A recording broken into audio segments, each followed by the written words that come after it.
Hello everybody and welcome back to OMB Reviews. I am the critic who is a cynic. Hope you're doing well, and today we'll be doing a box office breakdown from this past weekend, which saw the third week for Black Adam, having a very strong hold domestically of 33%, but we also saw the brand new release of One Piece film Red, and also the third week for Ticket to Paradise, sixth week for Smile, and second week for Pray for the Devil, amongst many other films. So we'll talk about all of that, and also what is the current state of Black Adam in China. Many people were commenting on previous videos saying it got pulled, but as of the recording of this video, nothing has officially been declared. There has been no official word on whether Black Adam has been pulled from China. Right now, the closest you can get to any news on it is that it is strictly a rumor. And as far as the official actual calendar, right now it is still officially slated, according to at least IMDb, to be released this coming weekend in China. So again, after the recording of this video, you very well could start to see some news come out one way or the other, but as of the recording of this video right now, there is no confirmation that this film has been pulled from China, and I just want to make that very, very clear, as I'm sure that's going to be the main comment that I get,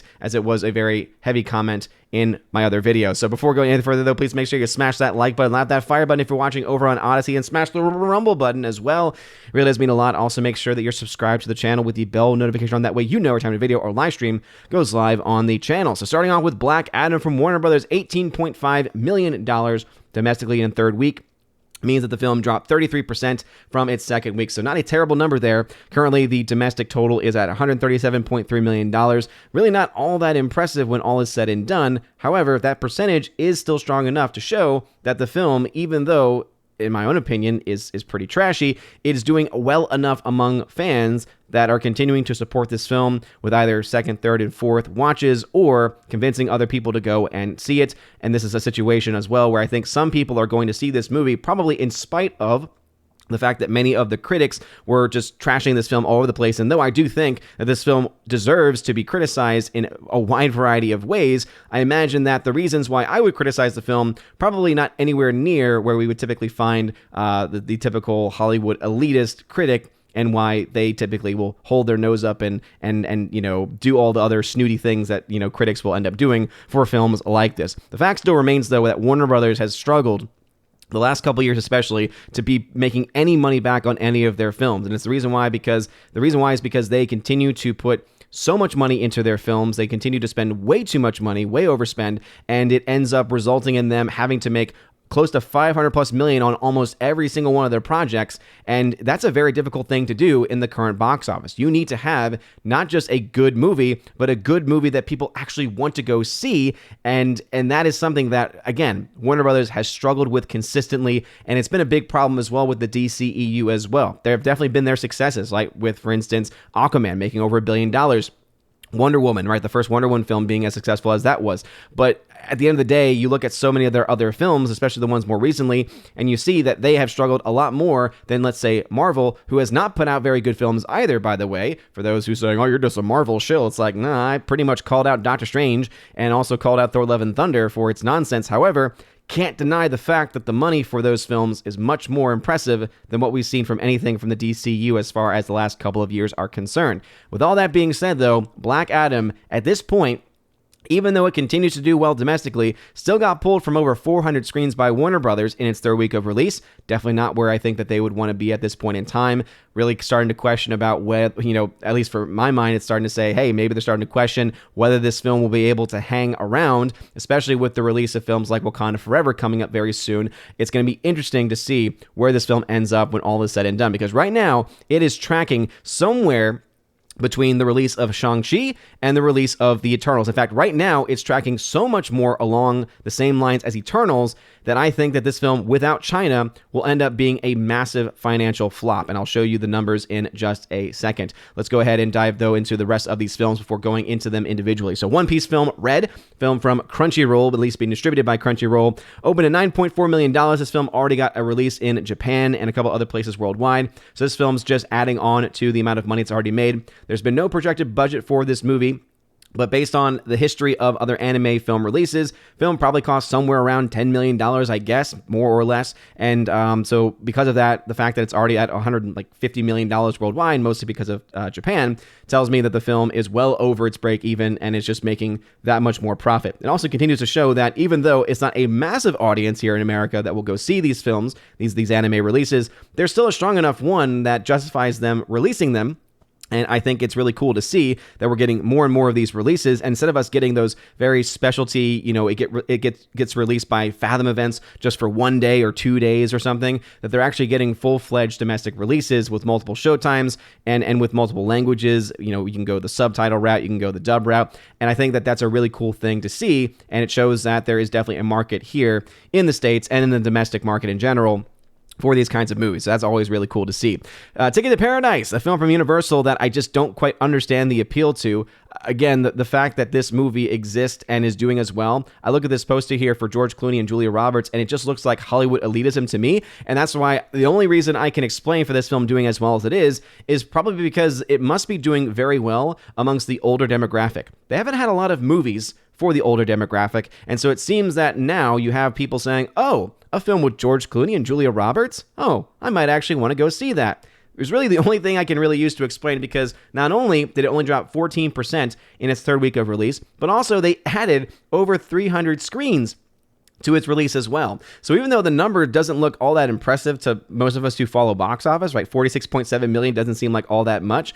The fact remains is that this film's percentage drop has been very impressive, and it's also well on its way to breaking even. Now, of course, I can't do my typical 2-week comparison, right? Comparison to the first 2 weeks of release, since this did get a staggered release overseas first before getting released here in the States and here in the domestic market. However, I can still see how this film is doing in conjunction with and in comparison to its budget. And right now, it is well on its way based off of these drops that we're seeing, which, I haven't seen the film, so I can't say whether or not the film is good or not. But just based off of that poster, it just, again, screams elitism, screams film I never would ever want to actually go see. But apparently, there are enough people out there. And if I had to guess, it'd probably be the older crowd. What's probably not getting the older crowd to as much of a degree is the movie Smile, which probably is doing very well with that key demo, right, somewhere between the 18 and 49-year-old demographic, because this film continues to have strong drops 6 weeks out. Still at over 3,000 screens, dropping 26%, very much on the cusp. Within the next week, will cross $100 million domestically, has already crossed $200 million worldwide, as I had predicted that it would. So Smile continuing to do very, very well and to surpass many of the expectations that many people have for the film. And I think a lot of that comes down to just a very good marketing campaign. And from what I've heard, a decent film to boot. So having a good film, having a good marketing campaign, guess what, Hollywood? That's how you make your money back, not to mention not spending an arm and a leg on your projects. Coming on the number 5 spot is the week 2 film release of Pray for the Devil. It's now been out for 2 weeks, dropping 46%, so not a terrible number there, but also for a film of its size, probably not all that great either. We don't have any actual numbers as far as what this film cost to make, but if I had to guess, based off of it being seemingly a lower budget horror film with really terrible ratings. Almost any site that I've gone to with ratings on them have not been very praiseworthy to this movie. So I don't really quite understand who is necessarily going to see it. But if I had to take a guess as to whether or not the film makes its money back, I would say, again, somewhere around $10 million, again, also for this film too, would be my guess for its budget, but until it's actually being reported, it's hard to say whether or not this film will make its money back or not. We'll have some projections, or I have some projections based off of typical standards of where I think the final number will end up, but whether or not it's enough to break even is a whole other question. Coming in the number 6 spot is Lyle Lyle Crocodile, which actually kind of has a little bit here of a, let's just say, a very weird scenario. So this film has been out for 5 weeks. It lost 130 screens, and yet it went up 23%. It's very rare that you see that at the box office, that a film will go up 23% 5 weeks out when you're losing screens. So I don't know. Could this be an early sign that maybe the word of mouth on this film is starting to get out, and some families are saying, hey, I still need to take my kids to go see something. Black Adam just doesn't really seem like my cup of tea. Hey, there's this really fun film about a crocodile based off of a story. Maybe that'll be good. Is the only thing I can think of, but 23% increase after 5 weeks of release. Very interesting to say.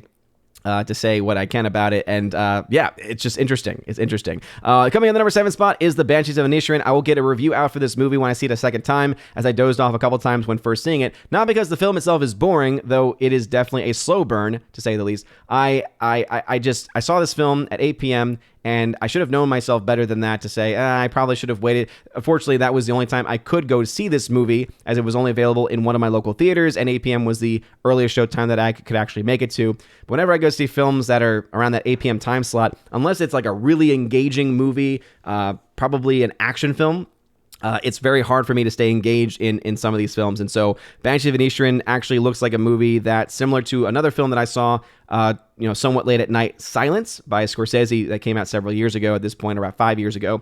And that film, I fell asleep for a big part of the film and ended up waking up while they were cleaning the screen. And it was a film, though, when I saw a second time, because when I was watching it, I was loving it. I was really enjoying it. I went back, rewatched it, saw the whole thing.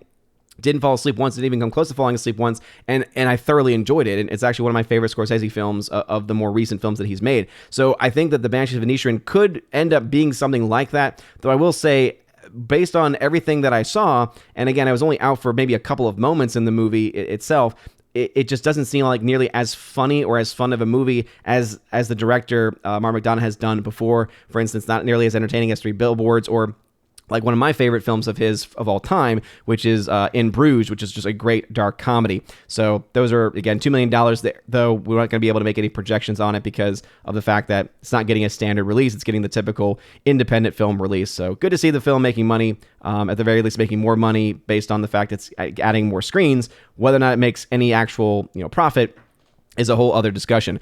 Same thing can be said for the movie Till as well, which is seeing something very similar, though I imagine Till probably will get a lot more attention from awards shows based off of the subject matter versus the actual movie itself. We also have Halloween Ends coming at the number 9 spot, another 66% drop 4 weeks out because of this film having as big of a first weekend as it did, even though it completely screwed over fans and has made a lot of fans of the original Halloween franchise and of this new iteration of Halloween, in fact, very upset as well. Let's just say the film's end result versus the opening is going to be pretty sad. The fact that they spent very little on this movie is the only reason why the film has made its money back and it has anything to really show for it, because if this was just based on pure fan sentiment, let's just say things would not be very good at all. Terrifier 2, which only cost $250,000 to make, also continues to hang around after 5 weeks, making $9.8 million domestically. Again, versus $250,000 for a budget is just darn impressive. Also, some updates for some other films that we were tracking. Woman King is still hanging around somewhat, as you can see, pretty much done in its release,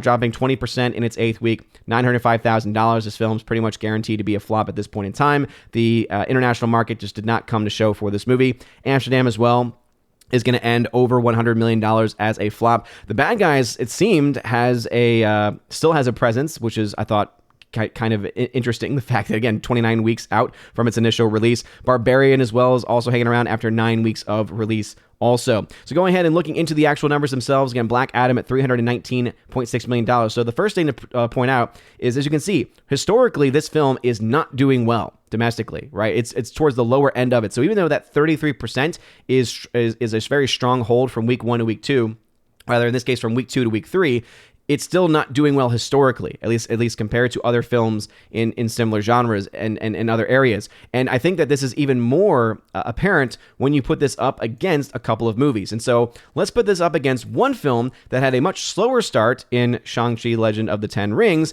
and ended up being a very big domestic success. Again, a big reason why Shang-Chi ended up making its money back was because of that domestic release of $224.5 million by the end of its run. But let's also look at Black Adam in comparison to another film, which it seems to be following a little bit more of a similar course to. Right, so I remember I had put this film up against other films with similar, first 2 weeks numbers, and Eternals was just a bit higher than where Black Adam had been. And Eternals obviously had been a film that had fallen off quite a bit because of very bad word of mouth and the film just not being very good. But look where that film ended up. It ended up just over $400 million. Keep in mind, this movie, Black Adam, needs to make $500 million to break even. If this film continues on its track, and if you look at that international number especially, right, internationally, Eternals made $236.8. That seems to be very plausible, for Black Adam if it does not get the China release. 182.3 million is where it currently is at. So that seems to be pretty much on par. You look at the domestic numbers, you might have a case to say that Black Adam, because especially if it's stronger holds, it probably will end up with a stronger end domestic number versus Eternals, but it still looks enough to where if you look at the domestic versus international, and there might be, again, somewhat of a counterbalance there, it's seeming more and more that Eternals is likely going to be the bare minimum that this film makes, so around $400 million, whereas I think Shang-Chi would be the case where, hey, it has a strong domestic release, but its international numbers aren't nearly as impressive, and you could see the film end up around $432 million or so, maybe even $450 at tops. But that is, of course, if it does not get China. If we look at the same time of its release, people are wondering why I'm comparing these two films. Black Adam, $137.3 million. Shang-Chi, again, very strong domestic performer, was at $176.8 at the same point in its release. Not seeing the same numbers there. And then Eternals, though, was around $136 million. So this film is very much tracking domestically in a very similar way. Black Adam is still performing just a little bit better, but if this film continues to be somewhat similar to Eternals domestically and is almost exactly similar, if maybe just a hair better internationally, we're looking at a film that is not going to get to the $500 million mark. Now, I do want to put this out there because some people, as I mentioned at the very beginning of the video, are probably going to say, yeah, but the film's not going to get a China release. Okay, here's IMDb. Still says November 11th release. So IMDb still has this film on the calendar as getting a China release. Right now, the only thing that's being reported from any of these mainstream sites is that this is nothing more than a rumor.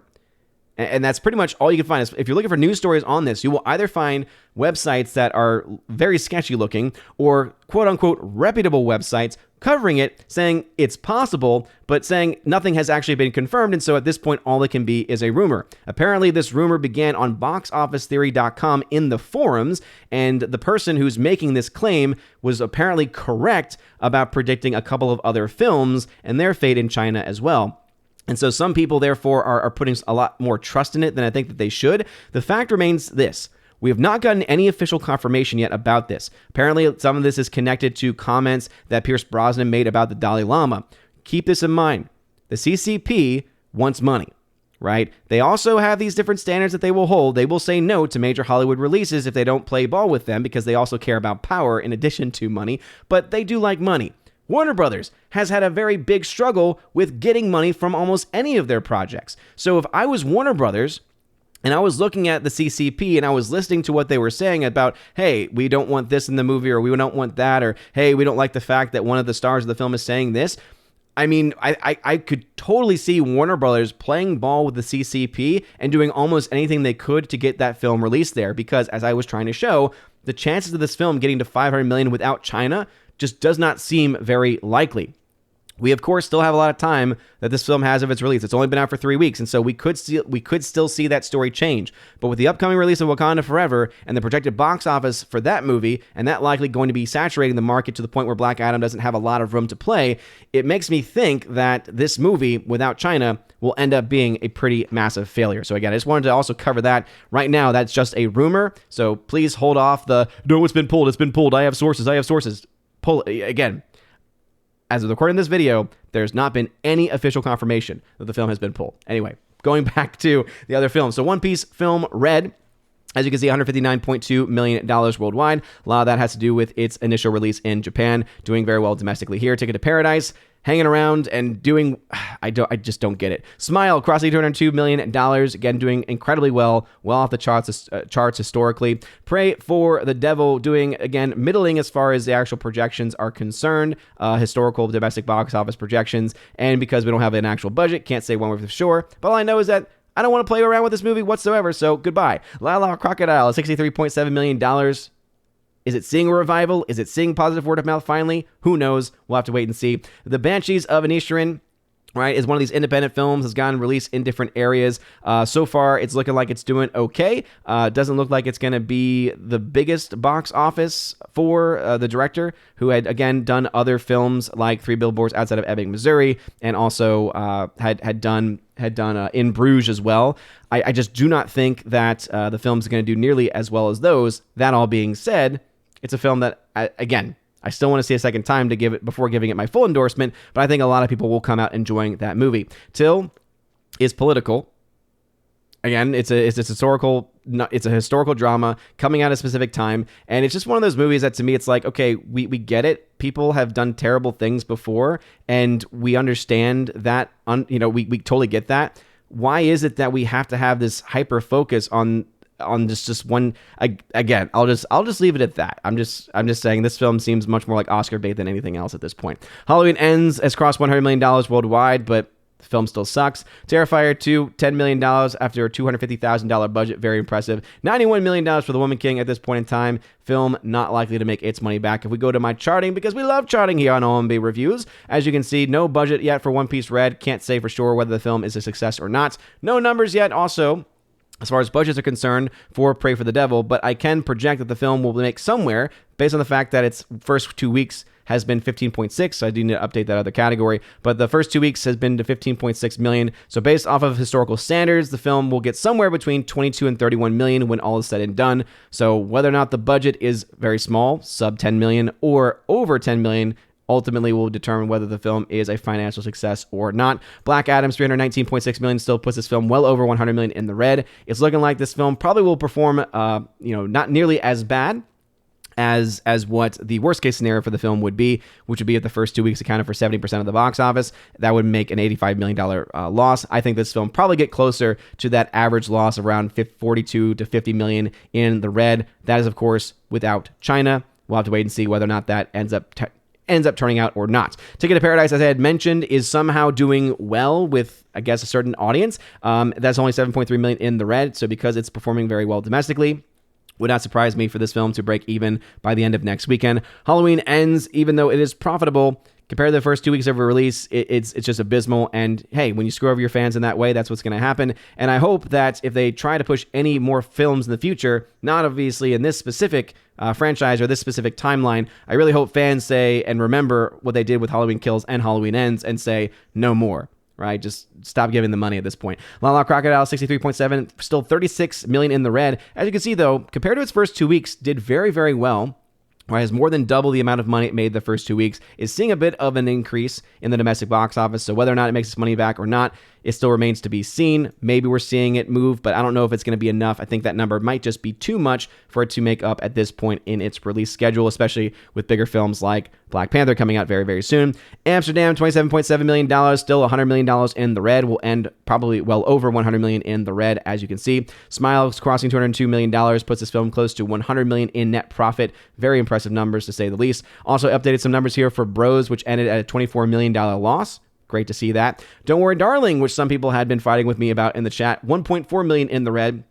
So as I mentioned, still has a chance of, by the end of its run, getting to a break-even point. But even if not, the film, if it even ends up still being a financial loss, right, with 1.4 million, it'll easily make that up in the Blu-ray and 4K and DVD marketplace, because there's going to be enough people for most of the films like this. There tend to be enough people who enjoyed it enough or skipped it altogether, waiting for it to come out on physical media. Likely we'll be able to make that number up. But whether or not it is actually officially a loss or not still remains to be seen. Woman King at $20 million in the red, not going to be making that money back. See how they run. No updates on those numbers. I think the only last film I was able to update as far as numbers are concerned was Minions Rise of Gru, which again was a massive success. Added a couple dollars, a couple of bucks here and there, and I think that was pretty much it as far as, The Bad Guys. I was able to add a little bit more to that. That film ended up being a success as well, more than doubling its amount in the first 2 weeks compared to its first 2 weeks. So those are the numbers as they currently stand. What are y'all's thoughts? Do you think Black Adam is going to make its money back and be profitable? And also, again, are you going to at least admit the fact that there is no official word that it's been pulled from China? Are you willing to at least give that much? And also, do you think this film has a chance without China? I don't think it does, based off of these numbers and comparing it to other films historically, but we, of course, will wait and see and cover that here on this channel. Let me know your thoughts about this and anything else I mentioned in the comment section down below. If you like this video, smash that like button, lap that fire button on Odyssey, and smash the rumble button. You're all amazing and beautiful people. I hope you all have a wonderful rest of your day, and as always, God bless.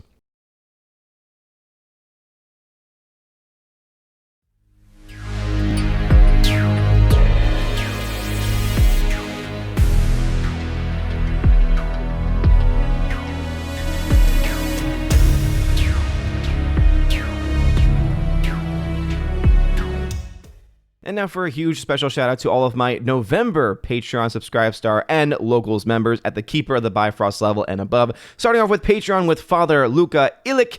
Thank you very much, Father. Garrett Searles, Jaimir Irie Hymason, Joe Horn, Jonathan Carney, Laura, The Modern Major General Story, Orange Hat Reviews, who you can check out on YouTube at his channel, Orange Hat Reviews, Rosetta Allen, who also has a YouTube channel that you can check out at Eagle Writer, and Miss Martin Muses, who also has a YouTube channel, Miss Martin Muses, and of course, the amazing Empress of the Universe, Tina B, who you can check out at her YouTube channel, Tina B, where she hosts the show with Stephanie B, one of my mods, and one of my Valkyrie, called Soup to Nuts. Check out Soup to Nuts, and it premieres pretty much every Friday. So again, shout out to all of my Patreon people, also to all my Subscribe Star people, starting off with Matt317. Check him out on Twitch at Matt317. The R, Fast Reaction, Mr. Roy, J-Rod, the Beer Guru, and ZK-Man. And ZK-Man you can check out over at xtheboundaries.co to follow him as he starts his podcast, and also for many of his musical musings as well.